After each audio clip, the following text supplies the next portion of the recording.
that substitution then that we talked about, it's Chiesa for Isak. It shouldn't be. It should be Chiesa for Mo Salah. Yeah. Absolutely. And look, it works in so much as I think Chiesa is excellent when he comes on. I think everything about him is everything that we're looking for. I think he's fast, he's committed, he's enthusiastic about what he's doing. He's getting into dangerous areas. He's playing with his teammates. He knows where the goal is, and probably would have scored except Mo took the ball off his toe. but also, Dad, he tracks back. Yeah. And there's a couple of times where he really legs it back and wins it back. And look, Mo Salah, it was known, and it's been known for a while. And it was he said it. Slot said it last season. Mo doesn't have to do that, so much so that when he does it, you really kind of notice it. But honestly, at this point in the season, there is nothing that Salah is doing and offering to us on the pitch that Chiesa isn't offering more and better. Yeah. And that's the truly baffling thing for me, is that I think there's a big call to make on Salah. And I'm not throwing the baby out with the bathwater on Mo Salah, but I when I see Federico Chiesa play like he has been this season, I just don't see why you wouldn't just give him a game off, see what happens. Yeah, well, I mean, Isak coming off, we don't know whether there was any, sports science involved in that. So, you just have to take that. But why Chiesa doesn't start ahead of Mo Salah on current form, I'm not really sure. Because he's in form for the first time at the club. Yeah. He's got energy, he's got pace, he's got enthusiasm. As you say, he's all over the pitch. I've never seen anyone celebrate a goal so much when he doesn't score it. It's ecstatic when he scored. Yeah. And I think he will score a goal every time he comes on the pitch because he's just there. Yeah.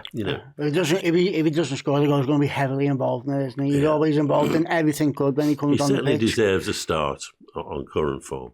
Yeah, he just hasn't played enough football for you to truly extrapolate his data on this in terms of Chiesa, but because his numbers are stupid. He's only got a one complete 90 in the Premier League so far. He's only played, I think, 87 minutes. This might not have updated from yesterday. This is from FBref, but it's not loads.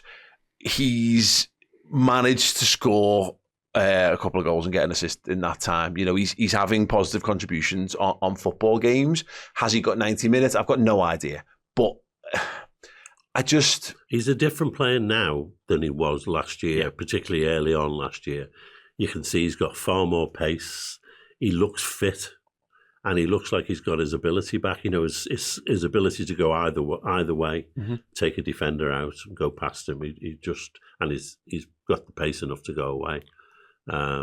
So he's an asset, and he's got to use him. Yeah. Well, Slot said in the early, it was a few weeks ago, that he wasn't fit enough last season, but he's fit enough this season. We all got excited. We're going to see him over the Chiesa, and he's probably jumped ahead of Rio now, but that's the only place he's jumped. He's way ahead of Rio. That's it, isn't it? That's the only place he's jumped. Like, he should have jumped a couple of steps for what he's done, and he just hasn't. Yeah, I know, it's mad, and again, we're playing him across the front line. You're in crazy time there, so he goes wherever he kind of needs to go. There's no structure to it, so that's why it's a little hard to judge. I would just like to see a couple of games have been played from the left or played from the right, because you're not going to play through the middle really now, because don't create any more problems for yourself. You've bought two lads to do that job. He's genuinely two-footed as well, which is a real asset, because he can, as you say, he can play left or right. Not a problem for him. He's very Dirk Coutish to me as well. He's very rugged. He does not stop. At what all. I like is that he almost always hits the target if he has a shot. Very rare for it to go wide, and that's a real ability. Yeah, I mean, Federico Chiesa, it's interesting because, as I said, when you do the per 90s on him, it's so skewed by the fact that effectively he hasn't completed a full 90. So what he's managed to accrue in his small cameos makes his goals per 90.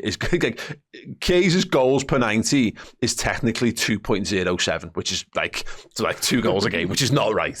That's not a thing. And his assist is 1.03 per 90. So yeah, it's totally and utterly skewed. But actually, just in terms of what he has done the XG that he's amassed is 0.8 and 0.9 for expected assists.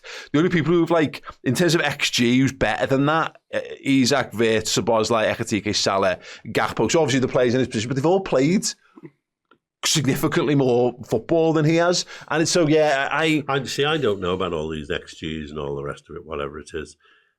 When Chiesa's been on the pitch, if you just look at his last few appearances, he's either scored or there's an assist every time he comes on the pitch. Yeah, and that's the point: is that there's data and then there's the eyeball test. And my problem with it is that Salah isn't passing the eyeball test, and his underlying numbers are terrible as well. So Federico Chiesa is doing both of those, and the issue ultimately boils down to he's really good against Southampton, and then we go to Galatasaray and he's not fit. So he's not even involved in the squad on that one, and you go, and that is, I think that is a little bit of a worry for him, and maybe one of those reasons why Slot just goes, well, what's the point? Because I'll play him and he'll just get injured, and then there's no point building a team around him. But at this point, Salah's in such bad form that I just don't, we played Frimpong in that game against Galatasaray. I do wonder whether it would have been Chiesa, and with Frankfurt, I do wonder whether there might be an opportunity to do it again. I would like to think so. And also for Curtis Jones, I think he deserves a start. And Ekitike. I thought Salah was okay in the first half yesterday. He did some good things. I mean, it was the pass to Cody Gakpo for the shot on the post. Yeah. That was brilliant. And there were a couple of other things, and he got in the box now, a header and stuff. So I don't think he was that bad, except by his own standards. I do think he's getting better. He's getting better. He's creeping some form back in, because I didn't think he was that bad against Chelsea. He created a couple of chances for people who just couldn't finish them. I think he did fade as the second half went on, and he was less and less. Yeah, I think he should have come on. If you're going to start him, I think the brave decision then is, if you're going to start him every game, you need to start taking him off earlier. When he's fading earlier, you need to go, listen, you're getting 60 minutes today. Yeah. I just, again... Well, he's 33. Why wouldn't you take him off after an hour? And maybe there is just a thing of, like, well, AFCON's coming, so you might as well leg him as much as possible, because you don't know what you're getting at the end. But right now, we've got to win football matches. Yeah. And it's all well and good getting people up to speed, but there's going to have to come a point at which you're saying, well, Curtis Jones, Hugo Ekitike, Federico Chiesa are all definitely up to speed right now, more so than the lads that are in the side.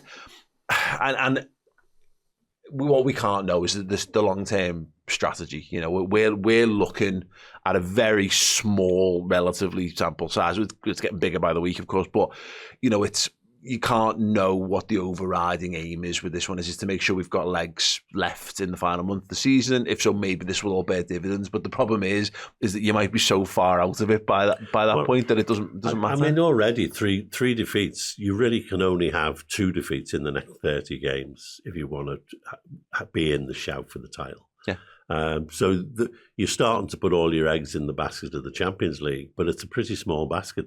That's a very, very difficult thing to win. I do think we'll turn it around. We've got the players to do it. We've got the managers to do it. It's just we can't leave ourselves too much to do. Yeah, exactly. I said this post match is that you can't lose 3 games in the league before November and expect that you're going to turn it around and be a title challenging team, because as much as things might start to gel, you're fighting an uphill battle. This is how you end up in a top 4 fight. This is top 4 fighting form that we're in right now, because we've got no consistency, and it's because you're not. Well, we have got consistency. Consistently inconsistent. Yeah. You've got, but it adds. That's what I'm saying. It adds to it, because now, and you kind of said this before, Ian, but there should be no must-win games in October, but now we're left with 2. We've now got to go to Frankfurt and win, really. Well, we'll have to, but because of the nature of that group stage. But in terms of the feeling, if you don't win, you're then carrying 5 defeats or 4 defeats and a draw into Brentford. And there's just a huge added anxiety and pressure that comes with that. And Brentford's just one of those, who knows how that game can go. We've had some torrid times playing Brentford away over the years. You'd like to think it's just a game that we can go and win, but honestly, you know, at this point, who knows? And that was a clip from the Final Word show. If you'd like to check out the full show, head on over to redmenplus.com.